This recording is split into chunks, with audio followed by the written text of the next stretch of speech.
This is the meeting rooms.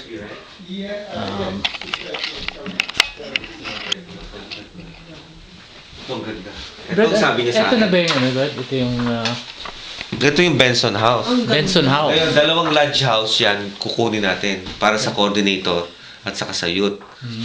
Nandun dalawa yan, lodge 1, lodge 2. Ngayon, itong area na to, kasi pag summer, mayroong mag-o-occupa nito, yung nag-maintain itong camp. So, dito sila. Ngayon, ang sabi sa akin ni Kathleen, pag mag-meeting tayo, pwede niya paggamit sa atin to. Okay. Pero yung rooms hindi. Hindi. Kasi nga merong Oo.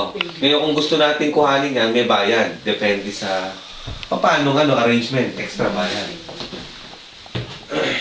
Kasi alam mo, maganda idea to kung let's say ito, papagamit nila sa atin para tayong let's say service staff.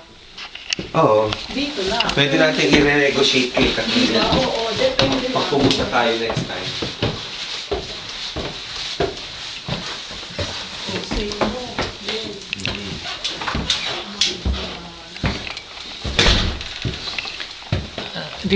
Dito mag-stay yung service team o yung mag-camp? Oh my God. Hindi, yung sa camp. Meron tayong isa tayong pwede tayo mag-stay doon. Oh, very nice. How many rooms are in here? 4. Ito maganda sa Emira. Ito. Sa retreat. Yeah.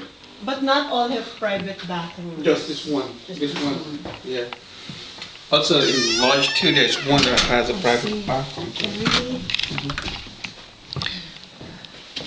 We are a bit earlier. I'm sorry. No, it's fine. It's alright. It's like a hotel.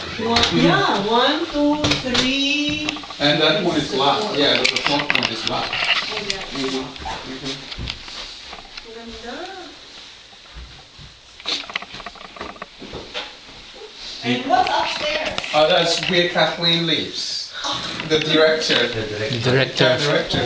Okay. Alam mo ba, architect din yung asawa niya. Ganun. Oh. Yeah. So you want me to show you Lodge 1? Yes. Yeah, sure. So it's not clean right now. It's okay. A group just left. Actually, that's the one we're going to yeah? occupy. Lunch 1, lunch 2, meeting Okay. hall, dining hall. And I just want to see this